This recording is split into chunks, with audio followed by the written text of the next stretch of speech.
我是一個偏好找陌生人談戀愛的人。等一下，我不会跟熟人談戀愛。我真的覺得我今天在跟一個外星人聊天呢。等一下，這是哪裡？等一下，剛剛那是什麼意思？這裡是只能喝酒的圖書館，一個出租成見、探索未知的地方。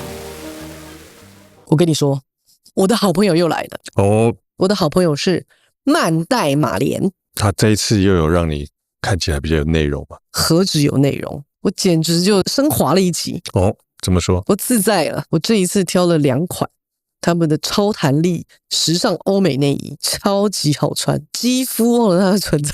幾乎忘了它的存在，对，真的幾乎忘了，因為它這一次的那個布料非常有彈性，它就非常貼合你的皮膚，你知道嗎？然後穿上去就整個就是舒服，你根本就忘了它的存在在哪裡。因為我以前很不喜歡穿內衣嘛，我都會去買那種比基尼式的那種內衣，因為它就是細細的一條，然後就不用管它，它不會勒住你。那以前穿內衣它就會勒住，因為它為了要貼合你的皮膚，所以旁邊會做2條那種細膠，然後粘住你的皮膚。可是如果在夏天你流了汗，我常常都會抓到哇，這邊都流血破皮，那其實是非常非常不舒服的。而且還有那種穿緊身的衣服的時候，這邊都會看到那種內衣的痕跡，這款完全都沒有。我聽起來很適合你這種需要自由自在的人類。而且因為我夏天又很會流汗，所以它讓我流汗的時候，我並沒有覺得不舒適。所以我現在就覺得穿着內衣我感覺到舒服。我覺得曼黛瑪蓮它還有一個很好的好處，譬如說它這一款內衣，它除了貼合你的皮膚之外啊，它其實會幫你收肉欸。有這種功能，這麼厲害？就是因為它的彈性很好把多餘的它會幫你收肉啦。像如果是很滿意的部位稍微收斂一點。对，我示範給你看啊！我現在手上有內衣，我這个没有實體拿在手上，我不知道怎麼說。來，我跟你說，你看它就很有彈性嘛，對不對？除了這個以外，它這邊還有一個這個，它集中托高以後，它這一塊是會直接把你的副乳收起來就上面的地方，這邊副乳就是這女生的這一塊，對，它幫你把那個副乳這樣收一點點起來，然後它就直接幫你托高啊。所以這一款，我說真的，它不是只有好看而已我覺得它功能性其實也很強。它的版型有獨特的設計，對，然後有另外一款這種的這個就可以看得出它的這個彈力，就是這一塊，知道嗎？它的彈力是不是很好？對。然後旁邊這邊完全無痕，對不對？所以它穿起來就你完全沒有什麼感覺，看起來材料很舒服，而且它一貫的就會讓你集中托高這個是基本的基本的，不然穿內衣要幹嘛？這是必須要的，這必須的啊。然後他們還有這個內褲，來示範一下，它這一款內褲我超愛的。因為它非常的 V，you know，穿起來非常的性感，you know，然後它又，你看它這個彈力很好，然後重點是因為你穿上去，它其實很貼你的皮膚，對不對？對。你如果穿很緊的褲子，對，它看不到痕跡。OK， 或是穿那些比較軟的褲子，對，比較貼，比較貼的褲子對，裙子也是，它就看不到痕跡。沒有那種縫紉的，對，就是很性感啊！你不覺得它 V 的很性感？就開高叉的感覺呀！我這一款我穿起來很舒服，因為它的布料是很舒服的，對，我覺得很棒，我個人很愛。然後還有一件事，因為其實我現在拿的這個顏色是他們的裸色系，其實這是我以前最怕的顏色。為什麼？因為其實我皮膚很黃。然後我以前如果穿裸色系，其實皮膚看起來暗淡無光。OK， 我自己感覺看上去有一點髒髒的，可能是因為暗沉吧。對，所以我就很少挑這種裸色系，不管是內衣內褲也好，或者是衣服，我也很少挑。可是這一次我就挑了他們這個裸色系其中2款顏色。我最喜歡焦糖棕的顏色，因為它其實穿起來讓我的皮膚看起來比較亮好吧，反正這個我推薦給大家，那個不喜歡穿內衣如我的女孩們強力推薦。曼黛瑪蓮讓我好好穿內衣，也讓我好好享受穿內衣，舒服自在。曼黛瑪蓮線上週年慶，正品滿額最高再抵1001，限量好禮享不完。歐美裸色系質感爆發，無論是奶油杏、奶茶膚還是焦糖棕、可可鶴，每個色調都散發高級感，怎麼搭都好看。即日起至11月17日止，點擊資訊欄連結結賬，輸入專屬優惠碼 DKL100，再折100。本期節目由曼黛瑪蓮贊助播出。喝酒，Cheers！ 你有需要加油嗎？我觉得你应該還好吧。沒有在人群中，我都覺得還好。太多人的地方，可能還是會有一點開人群恐懼。但是現在人沒有很多。我們兩個也會。我們兩個上次去我女兒的畢業典禮運動會，對啊，我們去到那裡，我們兩個就覺得哇，這什麼人太多，好可怕啊！然後我們兩個就找了一個柱子，就站在柱子旁邊躲着。對啊，人群太多比較恐怖，但是少少的人可以互相說話，我覺得可以。我居然在跟朱青講話，朱青，但我還覺得是朱青嘛，我現在頭髮都變那麼長了。我必須要老實說，因为你的作品我只看那一部。沒關係，其實我的作品我幾乎都沒有看。我不是覺得你演得不好，我不是那個意思，而是說有一些題材可能不是我的菜啊。對啊，對，有一些題材本來就是，而且看連續劇要花很久的時間呢。對，就是很多集啊，通常很多集，而且我看戲很認真呢。超級認真的。一把青你應該是認真看的吧？看你不知道看幾遍呢？你也知道嗎？他超可怕的，對不对？他是一個戲，他可以看好多次的那種人。那喜歡的歌也是可以重複聽很多次的人。我到現在還在聽以前很喜歡的歌。我也是那種喜歡的東西，我可以重複很多次，因為要再找到下一個喜歡很難。而且我連喜歡的食物，我可以每天吃，連吃15年，就是會有一個固定的習慣。對，喜歡就堅持繼續喜歡。那個是堅持嗎？你覺得？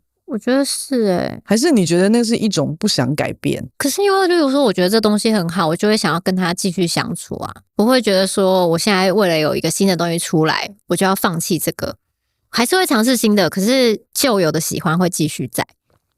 就像看書一樣啊，因為大部分的人還是很容易喜新厭舊啊，或是很善變啊。可是對某一件事的堅持，我覺得感覺是某一種，就是我的有一種信仰，就是我想要堅持這件事情，我覺得是堅持啦。你是一個喜歡改變還是不喜歡改變的人？我覺得有一些東西我會喜歡維持某一個狀態，但是有新的東西，如果我是完全沒有嘗試過，然後它不小心勾起我的興趣，我會願意去嘗試。可是我原本的東西我不會放掉，我只會拓展，但不會放掉。那單指生活呢？在生活的形態上，可能都其實差不多。會有改變的話，是因為工作的關係才會有改變。因為我有看過一些女演員然後很多人都覺得說她在熒光幕前面光鮮亮麗，然後好像生活多彩多姿，很多的變化。其實她私底下是一個很無聊的人，就是我所謂的無聊，不是她人本身無聊，而是生活其實沒有那麼的像大家想象中的那樣。我覺得我反而是因為我那個被點燃的那個好奇心是很隨機的，我自己也不知道的，所以我可能每次演完戲，就是我工作完以後，我就會被點燃的那個瞬間，我就會跑去做某一件事情。例如什麼？就我會可能，例如說像我最近剛殺青的那個女主播的戲，但我在那個過程中就聽到導演說他去上油畫課，然後我想說在哪裡我也要，所以我就一殺青我就立刻去報名油畫課。就是我會去立刻找別的事情做，因為我會覺得我前面都在工作嘛，然後這樣子我都沒有跟這個世界有交流了，我都在角色裡，所以我就覺得我人生不可以輸不可以輸，因為角色在那邊給我很精彩啊！你剛剛那個臉好狠哦！對呀，想說我人生不可以輸。對，就是角色給我這麼乒乒乓乓，就是一大堆什麼很激烈的啊，然後還有什麼武打戲，然後結果私底下給我就突然那個刺激如果少掉的話，我會覺得怎麼辦？我的人生也太沒有戲裡面那麼精彩了吧？怎麼可以？可是你為什麼去選油畫課？因為你看就不會，對不對？那不會對我來說就是一個挑戰啊，就很刺激。然後因為我很喜歡看畫展，然後我從小就很喜歡看畫展，所以我每次看到，例如說有介紹那個畫的名字，然後用什麼材料或是什麼的，然後我可能就有點好奇，油彩是什麼，油畫是什麼，亞克力是什麼，然後我就覺得我有時間，我就可以去碰一下。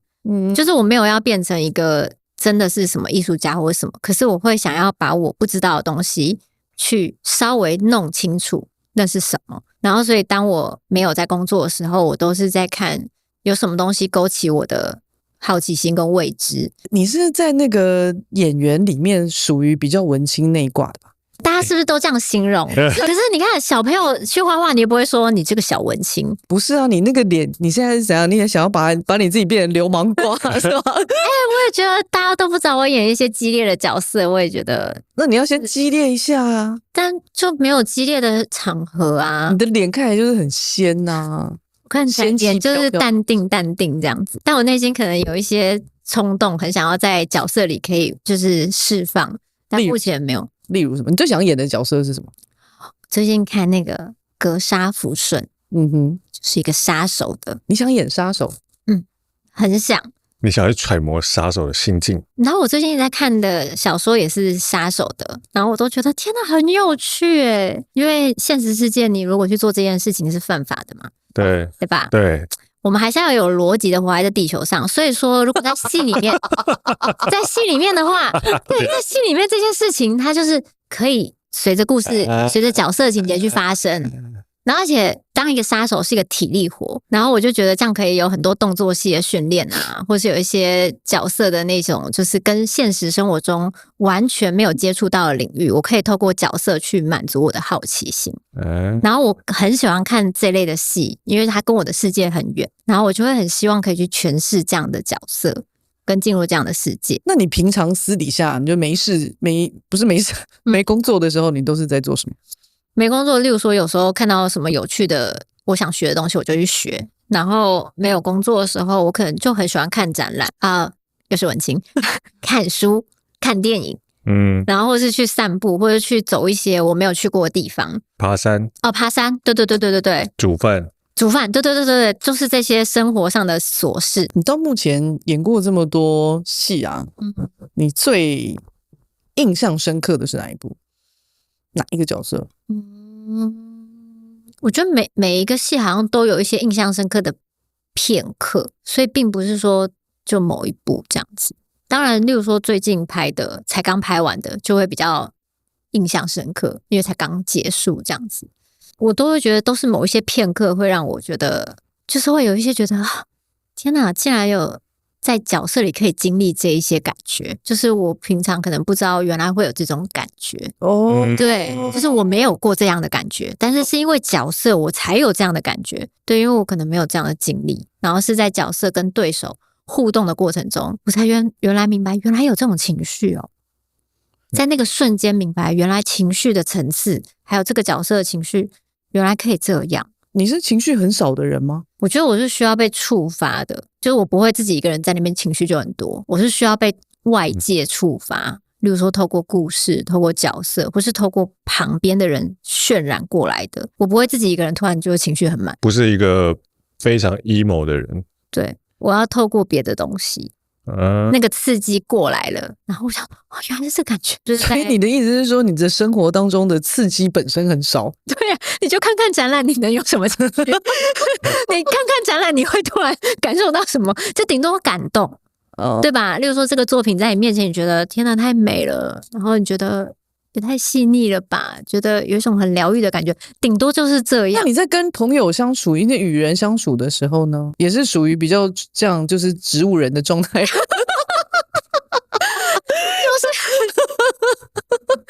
我可能可以去共感別人的感受，但是我不會一遇到他就突然感受很激烈。沒有，我是說相處啊，在交往的過程當中啊，相處可能例如說他是一個很 hyper 很開朗的人，我可能也會被感染那個 hyper 的情緒，覺得很開心。那如果他是一個比較就是覺得很厭世的人，那我就在旁邊就跟着很安靜，就是等於是看這個人是怎麼樣的狀態，我就有一種融入他的氛圍。你形容你自己就是一個外星人，就是之前有人會因為有點看不懂我的狀態，就說你好外星哦，這樣子覺得我很不像人。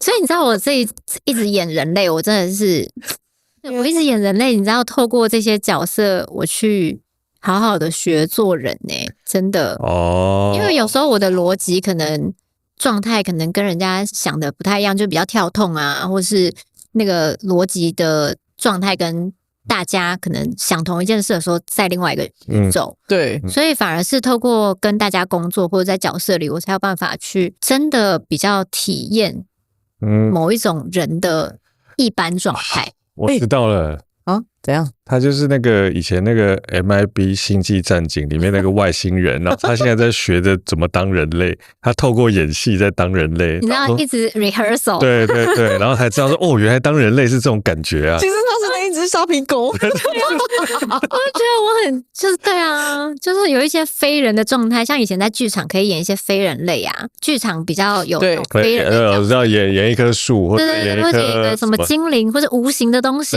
对，然後劇场可以有很多想象，然後演那些角色的時候，我都覺得很自在，因為就覺得哦，跟我的頻率好接近啊，而且演得特別好，對，很享受。然後呢，要演一些很寫實的戲，然後一些很人的人性啊、情感，我都覺得我一開始我真的抓不到，我真的覺得好複雜，人很複雜，然後我就很努力去從很小的細節開始做功課，然後演，然後也搞不太清楚自己到底對不對，然後就是在無限的碰撞中，慢慢撞出一個人形。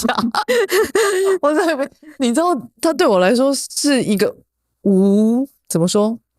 我覺得它很像水，可是是完全無波的水，有啊，他感覺他從來到現在，我覺得他是很平靜的一個人，很少看到這麼心可以這麼 relax。而且你知道，通常有很多有一些演員啦，然後你再去看到他的這個成長背景的時候，你就會發現說，他的成長背景可能有經歷過很多的事件。對不對？然後他其實是可以更能夠去理解這個角色的感受，所以他就能夠帶入到他自己，把自己帶入到那個角色，那有可能他就很難抽離那個角色，所以你就是不屬於這些東西這一類的人嘛，對不對？對啊，就你是帶入那個，搞不太清楚怎麼辦，然後就是很努力的做功課。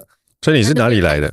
我山上我問你哦，我有聽說你是小學的時候是森林小學？沒有，是我後來發現我自己叫他這個名字，我們小朋友都會說我們學校在森林裡面就叫森林小學，可是我後來知道這個有一個體系叫森林小學，對，但其實我的學校就是一個在山上的學校，然後比較偏遠，比較偏遠，對，然後所以大家因為我們學校很多樹嘛，然後還會跟大自然互動，然後有鳥啊、石頭啊，就是我們都會去觀察大自然生態。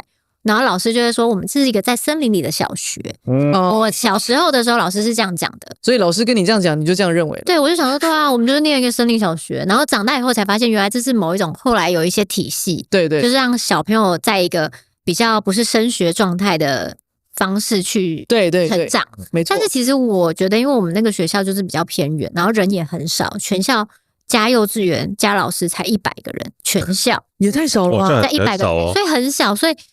大部分我們就是在哪啊？在淡水的一個山上。OK。對，然後大部分的時候我們不會講升學或者什麼，學校的人那麼少，就大家就是快快樂樂的念書。所以雖然我們沒有真的是所謂大家想象中的森林小學，可是我自己覺得那個就是某一種跟大自然很近的小朋友，跟沒有在競爭，大家自由快樂的。念書、下課、上課就這樣子。那你從小到大都是很怎麼說呢？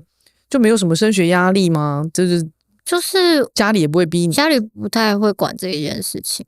就是因為我就是念離家比較近的學校就好了，因為你住在山上，所以交通如果很遠的話，所以就是看哪個學校離家裡近就去考哪裡。然後或是以前都是你住在哪裡就念哪個附近的學校。你爸爸媽媽是屬於很開明的還是很嚴格的那種？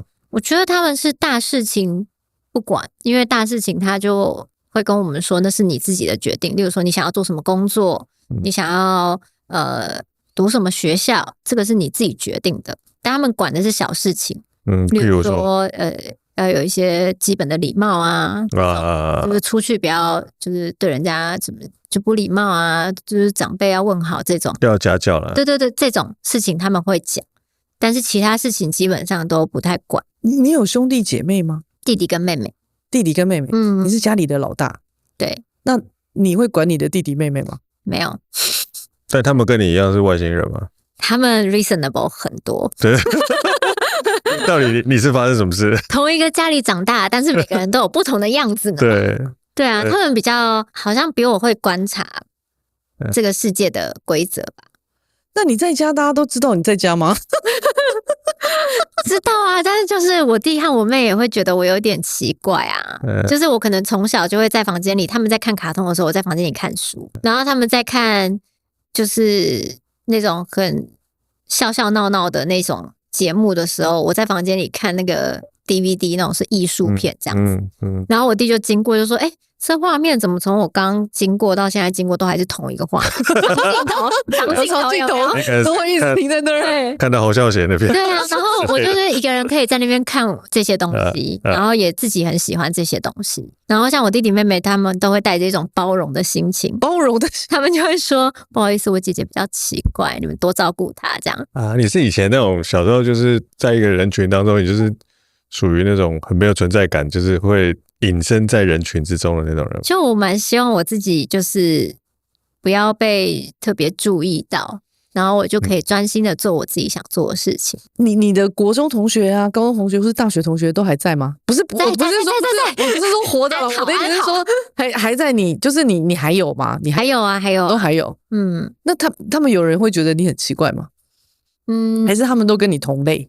我覺得他們都算是能理解我，但是我不知道他们有沒有覺得我怪耶。但是好像大家就是相處起來就都差不多能理解的才會可以交流吧。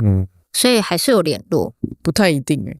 真的嗎？他們可能會覺得我有點奇特，就是可能我的想法或是我的某一些莫名其妙的行動力，他們會覺得你怎麼突然就去做這個事情，或者你怎麼會這樣？然後我可能也沒有什麼理由，就是我突然想到了就去了，突然想到就衝了，然後他們就覺得他們蠻習慣我一陣子就會突然做一些什麼，然後他們就會去支持我。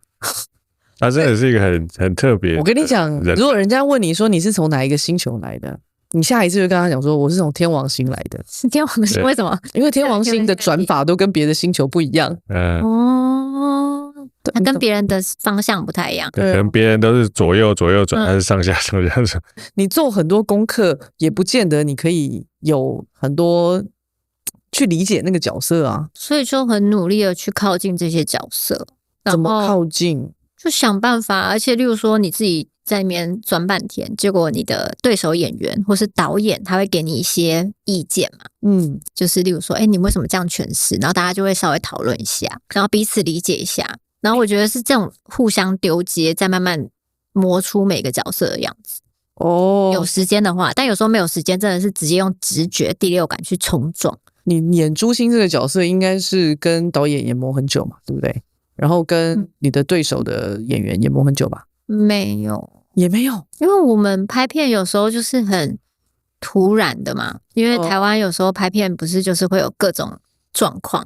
我進去這個劇組是開拍前2週，然後因為原本的演員好像是一個在香港的劇場的演員，然後本來是找他，可是後來他發現他進劇場的時間會卡到拍攝的時間，所以呢，他們就重新 audition。所以我的這個角色是在我開拍前2週，我被通知要去演。2週就要開始演。然後所以等於我的衣服是沒有做的，就等於是把，例如說之前那個同一個服裝的造型師，他把其他孤戀花的那個時候的衣服，古堡的衣服，還有那個衣服，他就是在裡面別針，然後在外面加一件外套，所以我有很多的衣服是五寶的衣服，就等於是來不及做我的衣服，因為我是最後進組的。而且我後來有去找，我覺得是一種緣分，因為原本的那個演員他的生日只跟我差2天，真的哦，我是他也跟你一樣是仙仙的樣子嗎？不是，他跟我的我不認識他，但是我就是看過他的那個照片，OK，他感覺是比較有個性的外形上，因為我就是很倉促的趕快進去了嘛。以前我覺得我真的很喜歡讀各種書籍，所以對我來說，這些書它在我腦海中本身就有一些畫面，但是我沒有想過我自己要去演這件事情，因為可能我還是高中生的時候，我甚至還沒有念戲劇系，我那時候就可以看一些白先勇啊、張愛玲啊，就是那時候圖書館都有嘛，對，然後三毛啊這類的，就是你那時候就是很喜歡讀這些，因為他們就放在圖書館，所以當你讀一讀，等到你大學畢業，剛好有人要拍這個東西，那時候就覺得，曾經在我腦海中就是讀過這些文字，他們有一些畫面，竟然要被拍出來，然後我還要去扮演那個文字世界的角色的時候，其實我會覺得很夢幻，因為剛好我就很喜歡這些書嘛，就蠻喜歡看這些文字。你會怎麼去形容你自己是一個什麼樣的人？我嗎？我覺得其實我本質上應該是一個蠻疏離的人，對各種事情跟這個世界，然後我覺得讓我會有一些感動，或是有一些感覺，常常是要透過，例如說像表演這個工作，演戲，或是例如說透過閱讀，就是有一些能量還是什麼要進過來，我才會有真正的被觸動。但我本人其實沒什麼事，也蠻疏離的。沒什麼事也不對，我本人就是本質是一個疏離。對啊，就是我本人也沒怎麼樣啊，就例如說我很像就是路邊的一顆石頭，路邊的一棵樹，我本人也没什麼事啊。什麼事？对，没什麼事，就是存在這個世界上，就是存在而已。對，那當然，例如說，你看，例如說這棵樹遇到台風的時候，它開始你知道搖晃，有一些聲音。那它如果平常它就是一棵樹啊。你在你新的寫的怎麼了？你剛剛講這個，我想到你在你新的這本書叫《水豚工讀生》裡面有寫到戲假情真，我覺得那個形容還蠻貼切的，就是很多戲其實都是虛擬的東西，但是你在裡面演戲的那個過程，你感受到的那些情感都是真的，對，而且慢慢長出來的對啊。本來與我無關的，但因為我演了這個角色，所以我跟這個角色一起產生了這些連接之後，再跟別的角色產生連接，就有一些感覺，原來是這樣的感覺啊，這樣啊，我忽然理解了。對，但平常我沒什麼事，我忽然懂了，沒有，我覺得他還有一個很特殊的能力，就是一個他可以處在一個很 peace 的狀態。這個我覺得超難，很特別啦，我覺得很特別，他是一個很特別，他平常就沒什麼事，就是也不關什麼我的事，我就疏離的做自己想做的事情，对，然後其他事情與我無關，那就與我無關啊。但是如果說這個東西來到你面前，它賦予你，就是例如說這個任務就是例如說導演交付給你這個工作，他相信你被賦予了這個任務，你就把它接下來以後消化一下。你談戀愛也是長這樣嗎？談戀愛的時候，我想一下你談戀愛不會也疏離吧？談戀愛的時候可是很飛蛾撲火的頭，飛蛾撲火，怎樣個飛蛾撲火法？我以前談戀愛的時候呢，我是一個偏好找陌生人談戀愛的人。等一下，我不会跟熟人談戀愛。我真的覺得我今天在跟一個外星人聊天呢。等一下，這是哪裡？等一下，剛剛那是什麼意思？等一下，我沒有聽懂，什麼叫做？我只愛陌生人啊！王菲不是有這首歌？你是在路上搭訕的？不是啦，就是我偏好，就是我不要，就是什麼？你認識他以後你就跟他分手了？不是，但的確有這種狀態。不是，就是例如說，有些人是從朋友慢慢培養，對，日久生情，然後理解了這個人以後，慢慢產生感情以後，对，覺得這個人可能三觀很合啊，狀態就是也不錯，適合交往的，有理性的思考，這個是一種有邏輯的談戀愛。然後我覺得我年輕，你都是沒邏輯的談戀愛。我年輕的時候就是，我覺得可能是年輕的時候沒有在思考這個部分太多，我就是一種感覺派的。就是我也感覺，就是這個人，我覺得我應該是會跟他談戀愛的，但我完全不知道他的背景，搞不清楚他從哪裡來的 feel 來了，但 feel 來了，然後我感覺我就是沒有要就是跟他变成朋友，我覺得我們應該是會談戀愛的，就是一種第六感。我們等一下，什麼意思啦？就是一种第六感，有可能太浪漫了。小時候就看了太多藝文片，有沒有？那你知道他名字嗎？就是搞不太清楚，就是一種第六感。然後可能，例如說，我可能會就是有一種第六，就是感覺很像拍電影這樣子。我可能還會夢到他，明明跟他根本就不熟，然後結果這個人柏拉圖對，然後這個人之後他就會跟你產生交集，然後後來有交集，就是現實生活中的交集嗎？那也是很淺的交集，就那種很不熟的狀態下，OK， 然後我就會直接莫名其妙跟一個陌生人陷入一個愛情。怎麼陷入？这样怎么陷入？對啊，這樣要怎麼陷入？就是看不懂，然後就陷入了，然後就談戀愛這樣子，就真的談戀愛，就真的談戀愛，就是一個飛蛾撲火，就看到光就一個眼神，然後就是一個感覺，可能相處很短暫，可能相處1-2個禮拜，然後就談戀愛這樣，然後剛好就是那個人就是有跟我表白，就是我看到的那個人，他剛好有跟我表白。哇塞，對。就是我是第六感覺得我們應該是會談戀愛的，但我不知道為什麼。其實我本來對他，我本來這個世界，等一下你怎麼有辦法看到一個人說，我覺得我跟他就一定會談戀愛這樣？一個第六感啊！而且你知道，但我在沒有遇到他之前，我也覺得就是這個人與我無關。但我覺得這種方式其實不是很好的，我不勸我沒有覺得大家這樣。壞處是什麼？因為當你真的認識他以後，你有時候會發現，其實也許三觀不合，就是其實真的。溝通方式不太有辦法磨合，所以你們就是後來就是都會因為這樣子而分手。就是你真的認識他以後，就會發現那個前面可能是被雷打到的啊。對，我知道了，就是年輕的時候的飛蛾撲火。你真的認識他以後，發現啊，原來真的不適合。那你現在不會了嗎？我現在就比較好一點了。越活在角色裡面，也是會有一些感情戲嘛。在角色裡面經歷了那麼多以後，你就會發現，你如果做這個選擇，你的人生會變得很抓馬、很累。就是你如果太執着一個人，你可能到最後會變得你整個人就沒有了自己。就是等於說，我現實生活中經歷過以後，發現啊不 work， 然後在角色經歷以後，又從角色身上學了一些經驗以後，我就覺得有點累。就是其實蠻累的，然後那你算了啦。好，那你失戀的時候，就是現實生活當中你失戀的時候，你有也是會痛苦到不行啊。就是該有的戀愛跟失戀的流程，我也是有經歷啊。可是醒來以後就會發現，就是我曾經就是有一種覺得我可能會死在這裡，因為真的太痛苦了。然後就覺得我可能人生就是要 ending 在這裡，因為真的那個痛苦不知道怎麼排解。但我後來就痛苦到一個谷底的時候，我有一天突然在床上，就是瘦到一個不行，就是整個皮包骨。然後我突然在床上突然想說，我做錯任何事情嗎？沒有啊，那我幹嘛這樣？那我就崛起，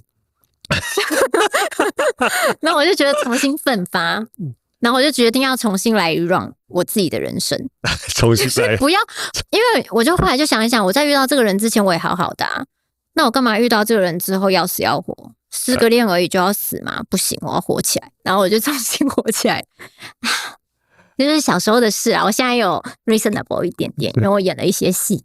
哇，很特別。他真的是活在他自己的世界裡的人呢。然後他活在他自己的世界，然後他把天線伸到天上去。什麼意思？所以他可以感受到外太空給他的訊號。什麼訊號？我覺得我今天。我還沒喝酒，把我自己喝醉一點好了。我覺得這一集好需要喝酒。我相信這世界上也是有年輕的時候飛蛾撲火戀愛的人啊，大家小時候一定都有，搞不清楚狀況的時候就先愛了，愛了以後發現啊不太適合，但也不至於要死要活。是有啊，但是因為你剛那一句只愛陌生人，這句話實在是太震撼了。不是因為我覺得愛朋友是很麻煩的事情。就是你們平常本來是朋友啊，或者是例如說你工作上的夥伴啊，那我們平常就是朋友跟工作夥伴。那如果說你談戀愛了，然後不適合以後，你還會失去一個朋友，我就覺得極度不划算。但是你愛一個邏輯很好對啊，那你愛一個陌生人，你失去這個戀愛夥伴，就失去了嘛，就失去了。他本來就是陌生人，他就是回到陌生人而已。我不想要失去我的朋友跟工作夥伴。這是一個那如果有一天你的朋友跟你告白，如何是好？我會希望他冷靜下來。希望他冷靜一點，因為我覺得朋友可以長久，但感情這種東西很難說。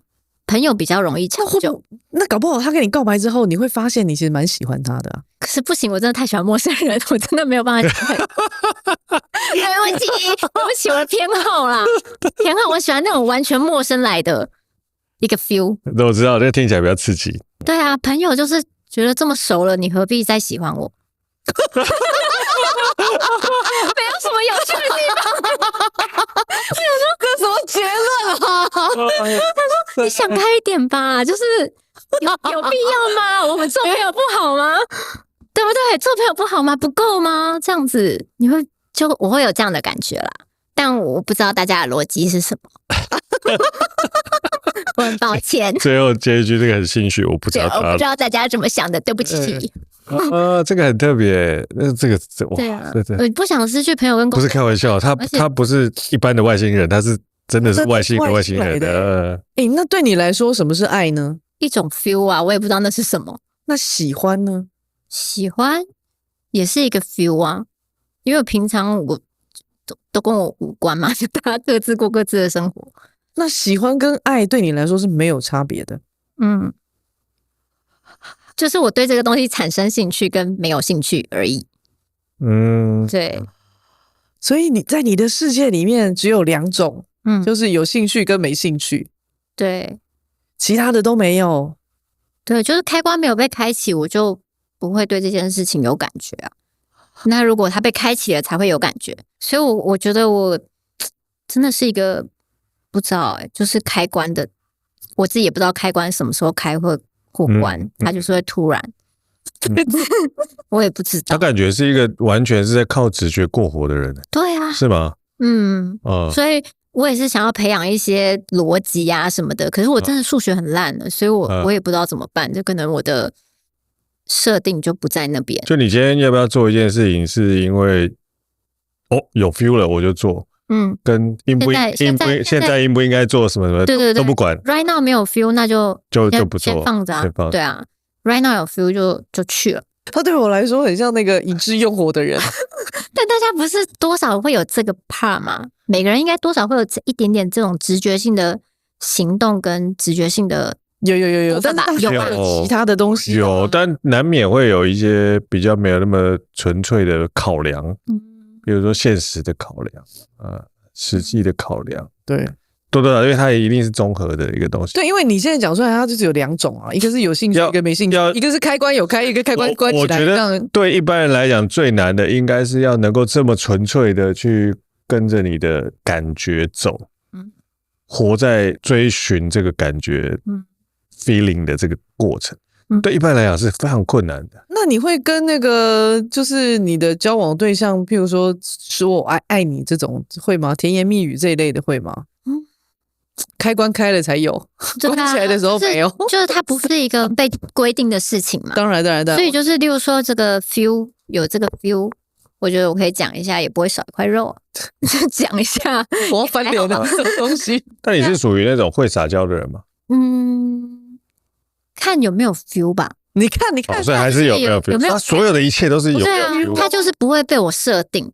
就是我不會預設我要怎麼樣去談戀愛，因為遇到的人不一樣，你會有不同的狀態嘛，所以我不一定有覺得戀愛一定要長什麼樣。但我問你那你的 feel 來的時候，那是什麼感覺？就是一個內心自己的感覺啊！大家不是都會對某一件事有感覺，對，會有觸動，對，有內心流動。對，但你有沒有，譬如說經歷了比如5個有 feel 的事情之後，你慢慢去整理說，這5個中間有什麼統納出規則，對不對？共同的規律或是什麼，對吧？我就是看不出來，所以我才活得這麼混亂啊！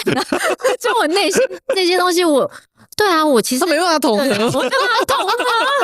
我也是很想要，我也是很努力的在挖掘跟分析我自己，但我發現有點困難。然後你是發散性的，他就是一直在發散，他這邊有 feel 他就去那邊了。對，因為他是本人就是散的。對啊，我本人就沒有凝聚過，他没有凝聚過。對啊，就這樣。那你會想要凝聚嗎？好像也還好。你知道有時候你想要怎麼樣，但是因為你的本質就不是這樣的，你也做不到，也不是那塊料。對啊，所以我就覺得就累一筆吧，反正世界上有各種人，那我可能就是這種人。等一下，我有在想說，大家在聽的人聽到這裡，到底有沒有聽懂我們的角色？可是你不是也是 INFP？ 我 INFP， 我以為 INFP 有一點點邏輯是這樣應該是靠直覺，然後靠自己內心的感覺。你會是一個很愛哭的人嗎？不是很容易感動。我的意思是，情感很容易被觸動。就是也是要那個 feel 來了才會有，就我也不知道，就是說今天要整個，你說集到尾都是那個 feel 嗎？就是說你說這個應該感動，就剛好我沒有接受到這個頻率，那我就不一定。所以我覺得是頻率有沒有被感觸到。其實我也是這個系列的人吧？對，我們是我們是同一系列的人，因為我是 INFP 方向，对方向的。然後我還是会去形容我当下的那個感受，因為我一直以來就是處於很發散的人，但是我練習的去收攏，我去整理，或者是有啊，我覺得他有在整理啊，他寫書就在整理啊。對啊，我想說我到底發生什麼事，寫一下。我看完書我懂了，但是你知道，以文字來說，看完你還是不知道這個人到底從哪個星球來的吧？对，不知道。但我覺得他把他的他很特別，是因為他就不太像一般的人類，是真的。之前有人說我很難理解，然後我也是覺得，一定要理解嗎？对，不是你不理解，干嘛要理解？对我来講是蠻有趣的，就是他是不理解，用一種 feel 也可以生活啊，也可以，幹嘛把事情搞得這麼一定要精算過？還是可以活着啊，可以活着。他的反應其實蠻好笑的，對，一定要理解，也不錯。那有人說你很難相處嗎？沒有。OK， 我以為他想說，一定要好相處嗎？可能沒有，對，可能講沒有的，應該是沒聽到吧。我覺得大家不會說我難相處，但是大家可能會說，可能比較捉摸不了我啊，捉摸不知道我的內心真的在想什麼啊。但當他們在問這個問題的時候，我想說，也許我沒有在想事情啊，就是他們會一直去想象我大概是怎麼樣的，或是什麼。但他们對我太多那個的時候，我想說，可能我現在真的沒有在想什麼。我理解，你怎麼會知道我在想什麼？連我自己都不知道我在想什麼。因為人類通常是很複雜的，對。然後外星人你也知道，比如說你知道那一條沙皮狗就沒那麼複雜嗎？他只是想要搞懂人類在想什麼。對，所以別人在對我的那個好奇，或是想要跟我更進一步的理解我的時候，我都覺得，也。就算你不理解，我們還是可以好好相處啊！而且我覺得應該是你最需要理解的只有你自己，然後其他時候大家人的相遇，例如說我們這一刻相遇遇到了什麼事情，有產生這樣的回憶或這樣的火花啊，蠻愉快的，或是蠻有感觸的，這樣也不錯啊。但你不可能全面理解另外一個人。但如果大家有時候會覺得因為這種看不懂或是不知道你在想什麼，不理解你就覺得好孤單哦。那我就覺得其實應該要回到自己本身吧。你有沒有聽過，就是因為大家不太能夠親近你，而不喜歡你，或者是誤解你？也會有就是可能被曲解的時候，就是因為看不懂，對，或是會直接幫你加上某一種詮釋，對，就說他可能就是一個很冷血的人吧。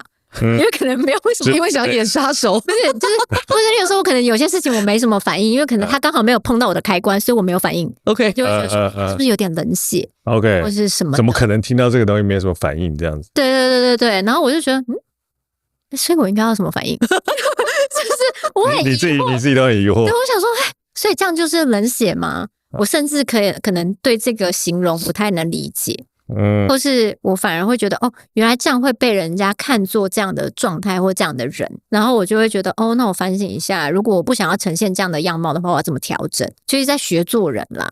可是後來又覺得說但是一直服務別人我也很累，那就取一個平衡啦，就差不多就好了。或是日久見人心嘛，大家就會知道說他就是這個特質的人，他沒有別的意思，他就可能只是剛好對這件事沒有感覺。OK， 對。你覺得你演過最難的一個角色，就是離你最遠，然後你後來試着去理解的角色是什麼？所有角色應該都離他很遠吧？都蠻遠的，都蠻需要做功課的。所以說明殺手還比較近。对，就是解決，至少你有想過吧？你有想过有接到任務，然後去解決啊？這個你會？對，我覺得這個東西蠻像表演工作的，接到任務去解決。他沒有，然後他看起來很難，沒有那麼多細緻的情緒。但是殺手就是你絕對只能成功，不能失敗嘛。就是像表演者一樣啊，你不能死在舞台上啊，你要好好完成你的表演。你要完成任務。我覺得杀手跟表演的本質是很像的。OK， 我是這樣想的。你不可以失敗啊，所以你要完成你的表演。他是來打電動的啦，他是真的来打電動，我沒騙你。很多人不是說都把自己的人生當打電動來打嗎？他是真的在打，他是真的在打電動哦。他平常沒事的時候，因為没有人把那個電動打開，他就不打了。對，我剛剛忽然講，因為我最近常常在聽大家講說什麼要活在當下，什麼怎樣一大堆了。我真的覺得你就是完全一個活在當下的人。可能因為我腦袋沒有辦法太。我的感覺啦，幫我看你寫的東西啊，你就是完全活在這個 moment 的這個感覺。如果你有感受到，你就會感覺滿滿。對，沒有就沒有了。對，沒有就這樣啊，過去了，沒有關係啊，慢慢就流過去了。所以你也不會去追求這個 moment 一定要有什麼感受，也不會去追求說未來一定要怎樣，以前怎樣，然後你也不會去思索以前過往的東西，會很多糾結，也不會。因為已經發生了，我沒辦法改變，所以你的重點是要改變，能改變。對，就是如果說那個東西我已經沒有辦法改變了，就算我再後悔，想要去扭轉它，我又沒有那個超能力，我沒辦法回到過去啊，我也沒辦法穿越。就是我會想一下，如果說下一次有類似的東西，我要怎麼樣去跨過去，或者我要怎麼樣更聰明的去處理。所以我會往下一個目標前進，就它就會變成我的一個那個叫什麼，就是一個小小的經驗值。我就會把它當成一個經驗值，就是下次如果我再遇到什麼樣的事情的話，我可以做出什麼樣不同的選擇。此路不通嘛，那下一次再變得別的路。我知道了，這個時候要把我們前幾屆標題拿出來問他。你覺得你的人生活到現在，你是在做作品還是在解任務？天哪，我覺得應該在解任務吧。對啊，作品都是角色的啊，但我自己的人生應該是在解任務。那是角色的事情。真的耶，他完全就是我跟你講，他真的很像一台電動玩具耶。真的有耶，他是電動玩具本身啊。因為我覺得他最感覺啦，感覺你很享受的部分是你一直不停的在破關那個過程。對啊，就是比如說接新的，對啊，新的角色，然後想辦法去揣摩新的角色的那個過程。那個你不會嘛？对，不會啊。然後你要想要破關嘛？對啊，然後沿路還要收集很多養分啊，然後沒有辦法前進。對，然後破完關之後，你就說啊，我要下班了，我就不打了。耶，休息。就後來破完關就很開心，然後就不打。對啊，就休息一下。你也不會想說，那我既然破關了之後，那我就多破幾關好了。我就你知道，沒有啊，就休息一下。對啊，哇塞，那超特別的欸。他就是那個以前我們打電動裡面都會有 NPC，就是他就是時間到他就取來扮演一下他的角色，然後弄完就現在沒我的事了，那我就休息了。對啊，特別，好不好？但也 OK 啊，我覺得蠻 OK 的。我目前覺得我這樣子活到現在還 OK 啦，還 OK，就還 OK。有困擾嗎？沒什麼困擾，就是以前小時候可能會因為可能邏輯或是行為跟大家不一樣，會覺得怎麼辦？是不是別人會覺得我很怪？但後來就發現自己怎麼樣改進都沒有辦法跟大家想的一樣，然後我後來就算了，放棄了。那你有因此而有人際關係上的問題嗎？還好算了，你的開關也沒打開，對啊，沒有，因為我就覺得人跟人之間就是緣分。那如果說怎麼樣，可能搬家了或者什麼失聯了，那就是也是一種緣分。然後會遇到就會遇到，不會遇到就不會遇到。然後現在會這樣就這樣，你也沒辦法控制，因為與另外一個人的關係，那不是自己的事，那是跟另外一個人的關係，所以它不是我全部能控制的，那我就不要控制它。你知道嗎？他完全沒有那種什麼課題分離的issue。他沒有，他分得超開的，他超分離，他分離，他根本是課題分離大師吧？他完全就把所有東西都分得很清楚。他什麼課題分離大師？他沒有這個問題。這個擺右邊，這個擺左邊，對，這個擺中間。但你活到目前為止，你有那種你不知道這個現在這個課題要怎麼分類這個問題，或者是不知道它要擺放在哪裡，它在你的生命中應該沒有困擾嗎？沒有困惑？我覺得每個人一定都會有困惑的時候啊，就是可能卡住了，就不知道怎麼辦。但我每次都覺得，反正只要到谷底了，接下來就沒有別的地方可以去了，你就只會往上而已。所以我會帶着這個逆向的動力，覺得說這就是下一個考驗了，我要升級了。就是越痛苦的時候，就是我要升級的時候，所以我不能逃避這個痛苦，就是要忍耐這個痛苦，要跟它共存。我要跟它共存以後，我就會慢慢的變得舒服。當我把這個痛苦熬成舒服的時候，就是我升級的時候。哇！对，我會忍耐。你是一個上人吧？你上人嗎？我覺得他就是掌握了密碼，流量密碼，電動要怎麼打？他知道關卡設計都有它的邏輯存在，就再繼續弄一下，遲早是會破關的。對啊，因為沒有別的地方去啦。但如果你一直卡在這邊，他搞懂這個底層邏輯，所以你這個電動本身就叫連俞涵的人世界這樣挑戰，各種挑戰啊，各種，但是很妙我覺得他有一個對我來講有一個很特殊的地方是，他好像不急着去哪裡，不急啊，因為我覺得反正都會死，急什麼？對，對啊，急什麼？就大家的終點其實一樣的嘛。但你有，我問你，你有慾望嗎？慾望嗎？我喜歡自由自在，這是一個我最大的慾望啊！我不想被控制，不想被控制，自由自在。對你來說，自由自在是什麼意思？就是想做什麼就做什麼，然後不要被任何東西影響。就例如說，我覺得像大家不是很怕被什麼情緒勒索嘛，那就不要被情緒勒索啊，訓練自己不要被情緒勒索。然後很多人覺得自己好像受制於人，在體制內，那你就不要在體制內啊，你就自己出來闖。我是這個邏輯，我是你覺得你這個圈子怎麼樣，有很多潛規則，你不要在這個圈子裡啊，工作完就回家。你看透了，不是，我就是想要享受自由的感覺，它就是比較簡單啦，所以我不想要有任何我覺得有限制的地方，我就覺得沒有關係，我在工作的期間內跟你們待在一起，但工作結束我就走了。你也管不到我，所以對你來說，自由是最重要的，你所相信的事情。對啊，因為我不知道我要發生什麼事，所以我需要有一點自由。我如果被控制住了，那個東西就不會跑出來，它就被捆綁住，那些想法就不會跑出來。所以我要先去自由的地方走一走。所以你的一切的人生就是環繞着這個自由的這個概念去打造的。對啊，因為這樣才會發生不可預期跟未知的事情。我不想要被規定好，知道發生什麼事。我問你你小时候有沒有那種就是你想要改變這個世界的想法？不會啊，沒有。我覺得就是自己能做到什麼就做到什麼，但這世界也不是我一個人說了算，所以就是我能做的我就做。但是這世界呢，也不是說與我有關嘛，我就剛好在這啊。我剛好在這啊，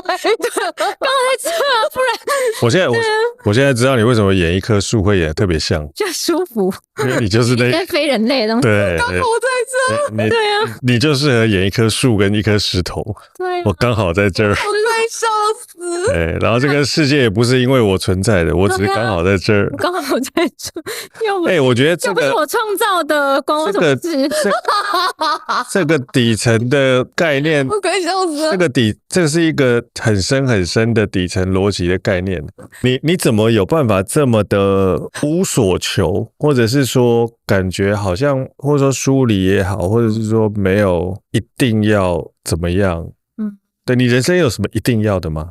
任何東西，我覺得就是自然而然最舒服，所以就是一定要的話，可能就會要附加條件，要付出。你可能為了要怎麼樣，所以你要怎麼樣。對，那我都覺得這樣很不舒服，我就不想這樣，就覺得順其自然是最舒服的。那有些時候例如說你為了得到什麼東西，你可能要改變自己的狀態，或者改變自己的就是設定去做那些可能根本就是不是你本質的事情。你為了得到那個東西，可是那個過程其實一點都不快樂，而且你得到以後可能也沒有想象中那麼快樂。那你就覺得那何必？就是會覺得說就chill一點啦。我後來就覺得說，所有那個大家覺得好的閃閃發亮的東西，可能不一定是我要追求的。我想要追求的就是某一種自由自在，某一種自然的感覺、自在的感覺。然後我覺得這個東西是不要有太多聲音來干擾我的時候，我覺得會很舒服的。对啊，就自在就好。我覺得它很像一株地質的那個，我之前很喜歡的那個觀音蓮。觀音蓮，你很像那個地質的觀音蓮，因為它會消長，瘋狂的長，然後它就會啪突然長很大這樣。觀音蓮嗎？觀音蓮，我沒看過它。它觀音蓮有很多不同的品種，然後很多品種都其實長相很特殊，就養在盆栽裡面超難養，對，它就是很容易就養一養就死了。但如果養在地上的話，就它忽然就變成一個强壮霸王的霸王，它长到你無法想象的那种，大到，而且它會很美，但是它很特別，而且很特別，而且它長相就是很特別，因為它有很多不一樣的品種，它有各式各樣，都叫觀音蓮。它就是觀音蓮的那一群，可是它有不同的名字，因為它沒有辦法被縮限，它只要一放開來，哇塞，你知道自在了，你知道哇，這個瘋長啊！好，我回去找一下，我還不認識觀音蓮。如果，不要說如果啦，應該是說，你覺得你會是你人生最好的演員、導演還是編劇？我覺得我應該還是只是演員而已，我沒有那麼有腦去編排跟導演這一切，所以我覺得演員是做最少事情的人，就是把戲演好就好，我不用有整個大架構，或是要去。我說在你的人生裡面，對啊，但你剛剛講的都是大架構啊，真的嗎？我都是在做人類的事情啊，所以那我再重新問，我再加一個東西進来，就是你會覺得你是你人生最好的演員、導演、編劇還是攝影師？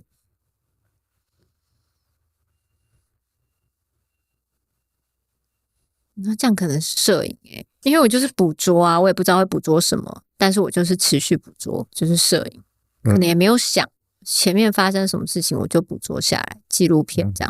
繼續捕捉。OK。那如果要去形容你的人生是什麼樣的一部片，它會是劇情片、紀錄片，還是短片，還是 MV， 還是廣告？還有什麼？還有什麼其他？還有什麼片？喜劇？還是 YouTube？ 覺得可能是劇情片。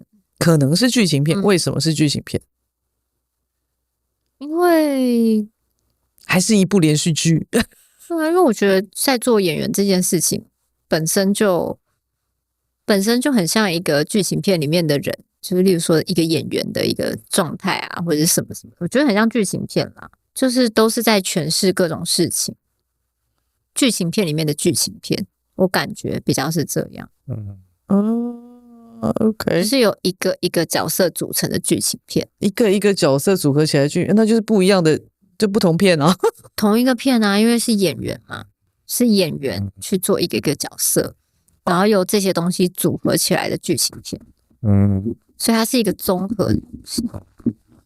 OK，你的感覺是什麼？我說真的，我覺得它不限於我剛剛所問的所有的問題裡面，我只是想要知道說它是怎麼去思考的。因為你怎麼回答我的問題，就是你怎麼去思考這件事情，對啊。但我覺得它其實不限於我剛剛所有的問題。對我來說，如果你說你是你人生最好的演員，我不認為你是一個最好的演員。演不了啊。你不是演不演得了的那個問題，是你就是因為不是演員，所以你才可以成為好演員。這個邏輯。对，因為我自己也沒什麼在演啊，對啊，就是在我自己的人生中，我就只是去工作。對我來說，他沒有角色，他不限於我剛剛所有問的問題，那他其實是沒有角色的人呢。我剛剛有一個感覺，就是我覺得於涵是一個他的底層邏輯超級清晰的人，但是他隨時都在尋求驚喜跟不可控的東西。就他的人生其實所有東西都在他的掌控裡面，但他也在追求那個沒有辦法控制的東西。所以可能演戲某個程度上對你來講有一個吸引力是，不知道會發生什麼，他不知道會發生什麼事情，就劇本都寫好了，但是他不知道現場執行的時候還是會發生不知道發生什麼事情的瞬間。对，而且我覺得它比较像一部又一部、一部又一部的短片。我不覺得你是劇情片，对，因為好像也不太連貫。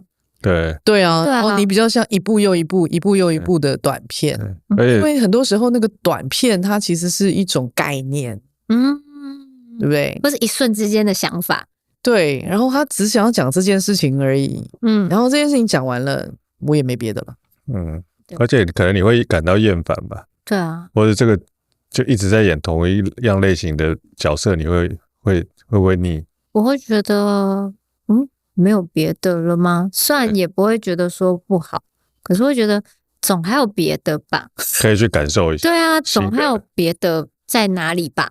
對，那下一個希望是殺手。對啊，你會不會常常覺得無聊啊？我會去想辦法讓自己有聊，但你是不是常常覺得無聊？有時候會覺得在同一種狀態的話，我會覺得无聊，一直在同一種狀態。對，那你有常常覺得無聊嗎？沒有，因為我想辦法讓自己很有聊。除了這個，因為這是你自己的努力嘛，所以你也自己的努力。对啊，所以你會讓你常常很有聊，就表示你常常覺得無聊啊。對不對？有時候，我們組同一組的啦。你們倆，我真的覺得你們兩個同一組。對啊，就是無聊，會覺得人生無聊的組。對，我常常讓自己很有聊，讓別人也覺得很有聊。對啊，要不然就是因為常常覺得無聊啊，要不然就沒有什麼動力去做某一件事情。如果他沒有聊的話，对，所以一定要去創造那個有趣的地方。真的。然後或是換一種玩法。不可以用同一种玩法去做每一件事情。就是創造性人格，我覺得你們兩個對都有一。所以我們一開始的時候在講說，我可以就是吃15年的早餐，每天都吃同一種嘛，對不对？但是一種堅持，你有堅持的東西嗎？就是這麼小的一種屁事，這種吃早餐的堅持的東西。對，我覺得我堅持的東西，可能我一直比較沒有放棄的東西，可能就是我的喜好吧。例如說看書、看展覽這件事情，就是無論我在什麼時候，我都會想做的。它不是那種忙起來我就不做了，我就是會想辦法抓時間去看一點書，或者想辦法在展覽快結束前去看一個我想看的展覽。這些東西是我無論再忙都會想做的事情。它不是我會想要犧牲的事情，我反而會去想要犧牲掉一些可能日常的事情，就是人際交往啊，或者什麼。對啊，如果真的很忙，我寧願去看一個展覽，也不一定會說就是去黑貓吃飯。我會享受這個我想要去的某一些我想要遇見的位置，我不一定會想說一定要去跟人相聚這樣子。但跟人相聚有時候也會有未知啊。但是因為我覺得人就在那兒嘛，但展覽結束就結束，不期一會啊。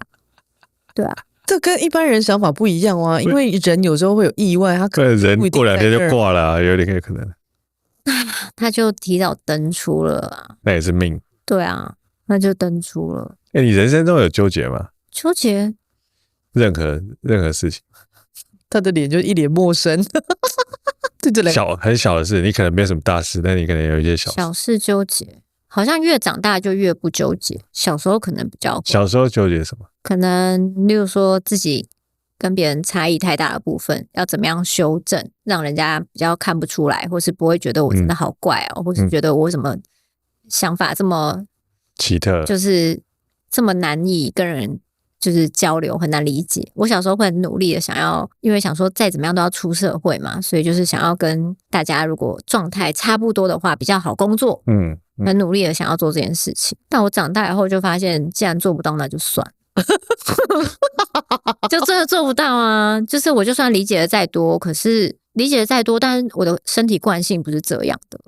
本質上沒有變啊。就是身體的慣性，就是例如說我是一個路痴好了，我就算會學會用了 Google Map， 我還是有時候會照着 Google Map 走。但我一拿掉那個東西，我還是個路痴啊。所以這個東西就是我只是會學會了這些工具，可是我的本質上並沒有因為學會了這個工具更會認路，我還是一樣，就是自動導航會走迷路的人。然後就是迷路，我也覺得哦，好，那就這樣。我還以為你拿着 Google Map 也會迷路，我就是有學會怎麼用，但是拿掉我還是路痴，就是這個感覺。就是我的本質就是我知道這世界的規則，所以在工作的時候我會有一些工具。可是本質上我不會因為這樣而變成一個很有方向感的。對，因為本質上應該是說你沒有覺得認得路是一件多麼酷跟多麼屌。多麼需要的需求的事情，可以到就好。然後，就本質上，你對這件事情來講，不在你人生的這個 priority 的前面。對，就交給專業，不需要花太多時間做這個事情，就可以到就好，交給專業。就是有些人方向感比較好，交給他。對你來說，你人生最重要的事情是什麼？就自由自在啊，不受拘束，盡量不要被任何事情捆綁住，這樣就好。為什麼那麼不想要被捆綁？因為我不知道我下一刻會想做什麼啊。所以如果說現在有一些東西束縛我的話，那它可能會影響我下一刻我想去的地方，我就會覺得綁手綁腳。所以你要永遠留一些空間給下一刻要奔跑的我。奔跑，他不可以先有鏈子圈住我。那我問你哦，你寫字啊的筆記本，你的筆記本是有格子還是沒格子的？看有什麼就用什麼，我沒有在注意耶，就是有東西拿起來，如果我剛好想寫，我就寫上去，對，隨便。但你寫的時候，你會就是有格子的話，你會超出那個格子嗎？如果很趕的話，可能會吧。那不趕呢？不趕就還是會在格子裡。我為什麼問這個問題？就是因為我有觀察我自己，我寫的筆記本如果有格子，我寫不好，一定要超出那個格子。我跟你講，那本筆記本一定非常的混亂。可是如果它沒有格子，就是它都是白白的，沒有一條線，然後沒有什麼，我覺得很棒。我的字會特別的看起來特別漂亮，自己要求成自己的，也不是說它會有一個就是很平或是直直的這樣，不會，它還是歪歪的。但它因為沒有格子嘛，所以看起來特別好，自成一格。you know 那個感覺。我有一陣子在研究我自己的腦袋為什麼會長這樣。然後我就開始觀察我的很細微的這種生活習慣。你說有一天你突然決定要觀察你自己，這樣？因為從小到大，很多時候我們都會知道說這個世界存在它都是相對的啊，因為它都是比較級來的啊，它就都是相對的。我今天有3個人，我們就是3個人比較；有5個人就5個人去比較。對，所以它都是一直以來都是這樣，一直以來都是這樣。那我就跟你講說，有一個長輩。他就跟我講過那句話嘛，就是如果這個世界上都是存在的，都是相對的，那一定有一個絕對的東西是值得你去相信的。我覺得這句話對我影響真的很深很深，所以我有時候會去思考，就我會去觀察我自己，也是這個原因。我有一個絕對的我啊，我存在在這個世界上。可能就像他說的，就是我剛好在這兒。那我覺得我觉得剛好在這不是很容易講出來的事。確實，那是一個人生哲學。確實，我覺得這個很聽起來超酷的。他是個上人，我覺得他是個上人。但是對我來說，我不是這樣想的。就是我的確我就在這。對啊，你就想這個世界所有掙扎的人都不覺得他是剛好在這，他都覺得他超屌的，他存在這個世界有意義的。我懂，但是我說我的意思是說，我如果假設我今天剛好在這好，我剛好在這，但是我想要突破那個相對，所以我想要去找一個絕对的我。這樣的意思。你想要知道這個石頭為什麼變成一個石頭？那你們都很願意繼續思考下去，我就是感覺是什麼感覺，我就沒有在思考。但我覺得你去懷疑我的感覺，你那個可能是沒有，就是感覺我不知道就這樣。問完一輪之後，回過頭，你怎麼形容你自己？這個我前面問過，但我現在還想再問一次。覺得我自己其實就沒什麼，就是真的就是我覺得我有時候覺得我自己很可能虛空，或是可能就是個空的，然後有東西進來流過去，有東西比較強烈就停留一下，但還是會流過去。就我覺得我自己沒有什麼固定的形狀或是固定的東西，就是空空的，然後偶爾有一個形態存在，可能是我在做某些事的时候比較有一個樣子。那我大部分的時候我都覺得我沒有特別存在什麼東西，就是我是蠻流動的吧，或是我就是某一種介質經過了這樣，然後雖然實體上是一個人類的樣貌，可是我自己都覺得我沒有什麼形狀啊。你想要有一個形狀，做不到啊。他不想，對啊，也累，算了吧。而且他沒想過。对啊，做好像也你不是就有时候你可能原本没有一個形狀，但你自己，我說你內心有這个欲望嘛？因为沒有欲望是絕對做不到的。但有也沒有，也好像也沒有，覺得就這樣吧。然後有點飄來飄去的感覺。對，大概是這樣，沒有什麼存在感。的確沒有什麼存在感，在我沒有什麼必要的時候，我是沒有什麼存在感的。我突然對於某一句台詞有更深的領會。什麼台詞？就是我們在那個沈可尚那一集，我有跟他提過，有一部電影叫《未了，情未了》，它是一部非常小眾的歐洲片。裡面最後 ending 的那個台詞，因為他是一個舞台劇的導演，然後跟一個舞台劇的女演員的愛情故事。最後那個導演跟那個女演員說的那句台詞是：好演員其實是懂得如何掩蓋自己的人生。其實這句話未了情未了嘛，未了情未了。我其實這句台詞我一直記在我的心裡面。然後我也常常在觀看，我不覺得這句話很容易理解，我應該這樣說，何謂懂得掩蓋自己的人生才是好演員？因為我現在看到的很多的演員，不見得是這樣，他可能在他的日常生活當中，他有很多的過去，他有很多的事件，所以他有很多的感受，所以他很容易可以帶入。所以他可以演好那個角色，他有很多的情緒可以去揣摩，所以他有很多的可以有很多的表演的方法，他可以有很多的想法，知道我要怎麼去詮釋這個角色的人生。他還是有很多自己的東西是帶入進去的。可是怎麼讓一張白紙寫滿這個角色而已，好難啊！因為這句話的意思就是嘛。就是你要如何成為一個好演員，就是懂得如何掩蓋自己的人生，所以你必須要先把你自己剔除掉，把你自己變空白的，你是白的，然後你去詮釋這個角色。但如你所說，人生是一種詮釋，我要拿什麼去詮釋這個角色呢？你知道那個是反詮釋啊。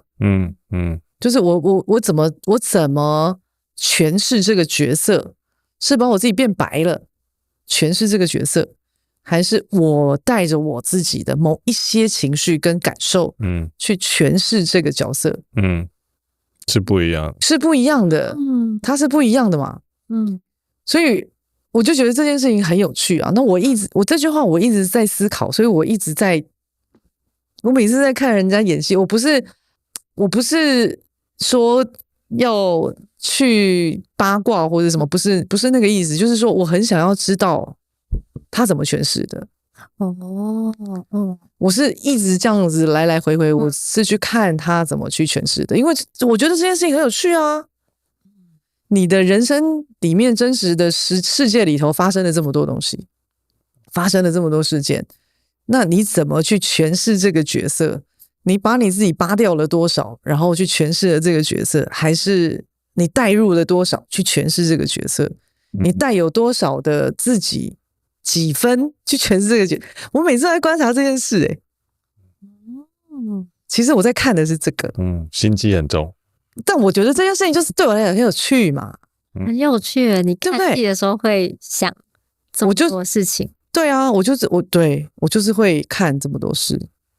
但我就覺得這是我好奇的地方。譬如說，導演他在拍時代劇的時候，有很多時候時代劇他其實是去讀別人的小說，然後改編的嘛，對不對？你讀進去多少，你帶入多少東西，那你的想法到底丟了多少東西進來？所以這一句台詞，你知道那部電影其實是我在2001年還2002年的時候看的，可是這一句台詞一直深植在我的心裡面很久很久很久，因為我就想說，哇塞，這可以好好琢磨，我琢磨到現在，可我覺得很有趣耶。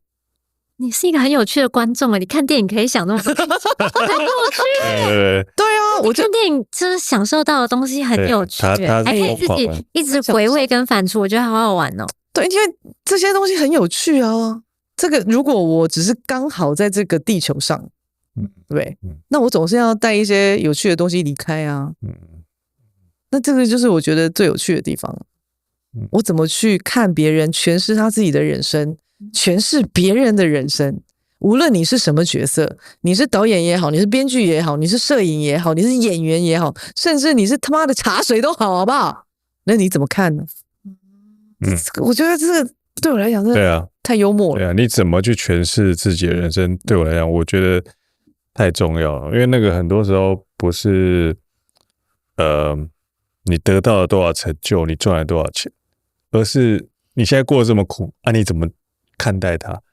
對啊，這件事情好有趣。你怎麼看待你？別人都覺得你很幸運，然後你自己的感覺是什麼？別人都覺得你很糟糕、很失敗，那你自己的感覺是什麼？所以我剛才會一直問說，那你覺得你是一個什麼樣的人？覺得蠻空的。但你剛剛的詮釋蠻有趣的，其實蠻好的。就是你應該是說，我不知道它是否準確，不知道。我記得我的臉書，我記得我以前好像不是會寫 Facebook 會寫說你在什麼地方服務嗎？我記得我曾經寫過我寫我的名字，我在連環就是空白的狀態服務。空白的狀態。對，我好像寫過類似，因為我未知也不知道會發生什麼事，所以我記得我小時候是寫我在我的空白的狀態服務。我自己覺得我可能是服務這樣的一個狀態，但我也沒有想過角色或是什麼。但我覺得就是空白的，因為不知道會被發生什麼事情嘛，然後我也沒有預期要幹嘛，我可能就是服務這樣的一個事情。空白的狀態。我覺得你是一個他是一個好特別的人，對不對？他太特別了，我沒有看過這樣的人，因為大家都是帶有一些目的，或者是有一些不能說目的吧，應該是他有很多的想法的。那人總是會有一些執念的。我忽然跟你聊到現在，我忽然發現你好像他沒有執念，沒有執念，你只是想要演殺手，就想要挑戰下一個角色。如果你問我想要什麼，我覺得殺手蠻適合的。我今天看他的書，然後我就覺得，我看你寫作的方式很像。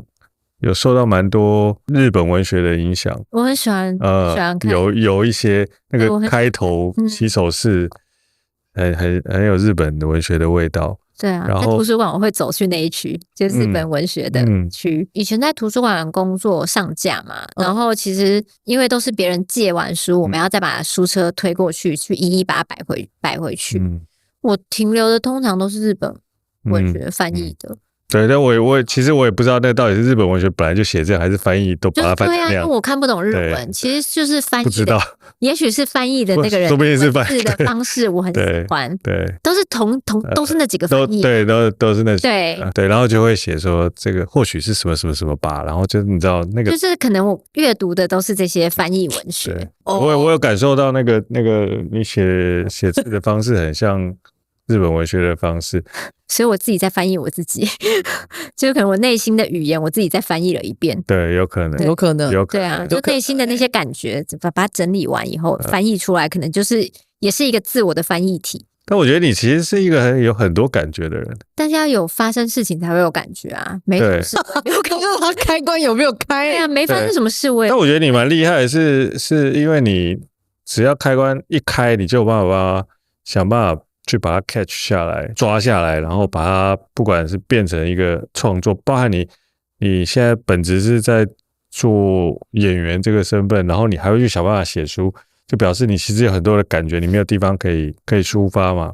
比如說包含你在演戲的時候，在那些極光片語當中，你有感受到一些東西，你需要有一個另外的出口，不然你它就過了，而且就過了，这樣就是就沒有了，没有被沉澱下來，你就覺得可是它確實的存在，我覺得那個很真實啊，但它不會被拍出來，對，可是它就是在暗場發生的一切啊，然後這些人也都有啊，我就會都是真實的存在，記錄一下，对，记錄一下，对。但我今天看你的書，我真的覺得你的文筆超級好的，真的嗎？真的不是開玩笑，很會寫，因為你會寫有一個那種日式文學的 feel， 然後在一個很日常的開頭寫入一個情境，然後最後會有一個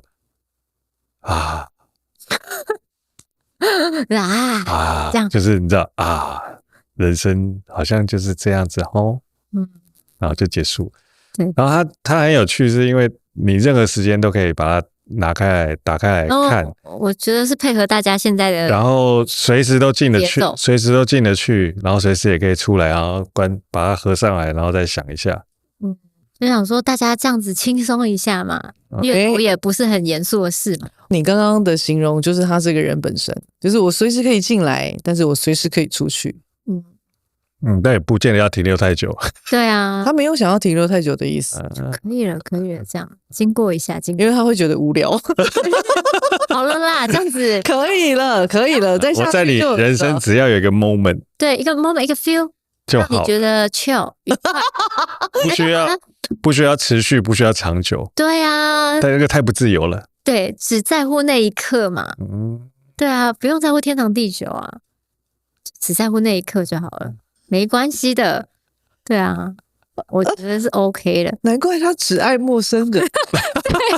我突然理解為什麼他只愛陌生人。是啊，我覺得這個追求實在是很難，很特別，很特別。但我可以去想象他文字裡面的那些日常之間的那些微小的東西，他試着把它放大，然後去感受、去理解，就是搓揉它那個中間的一些細微的東西。我覺得那個東西很不錯，我還蠻喜歡的，因為看了之後就哇，看完就會覺得會有一個那種就是他真的就只能用這個 feel。對，然後你自己感受你的 feel。對，你會有你自己的 feel 啊。對啊，或許啦，命運可能真的安排你這輩子是來當演員的。我覺得你生命很輕，因為你很輕盈，好像就是因為你很輕盈，所以你可以詮釋那個生命的重。我不知道這個解釋是不是真的邏輯是通的，但我的感受是這樣。但我有感覺到他就是也在揣摩各種角色裡面花費了很多的心力，因為對你來說，那個就是一個你去理解這個人世間的一種方式。對啊，對啊。可是這個就很像昨天我們在聊的那件事情，就是說我是不是把我自己放在這個世界的中心點，或者是這個世界就是我的。他好像不是那個。我不覺得它是那樣子的一個畫面，對，不是這麼絕對的切分，對。但是我有覺得說，那個畫面是你跟這個世界，如果放在這個天秤上面，你沒有想要比這個世界重，可能最多，我跟這個世界是同等的重量而已，我比這個世界輕也沒關係，他也無所謂，但是就是從他的角度去面對這個世界，他從來沒有想要他比這個世界還要重有這個我有感受到。對就是你怎麼把你自己放在這個世界上面。就小時候我們可能都覺得我們這是世界的中心，然後我們到現實生活當中就會覺得被打成覺得哇，這個世界實在太殘酷了之類的。我就感覺你一直都把你自己放在一個我就跟這個世界差不多的重量，保持一個距離。然後如果你要求我太多，我也不想做，那我就飄走了。對，然後我想要自由，所以我就跟你保持在同樣一個狀態。那我覺得有時候你如果這個是一個心理素質，就是如果你可以保持在一個狀態的時候，或許你在這個人世間做的任何一件事情，你會覺得更有趣。因為沒有一定要怎麼樣，所以怎麼樣也好。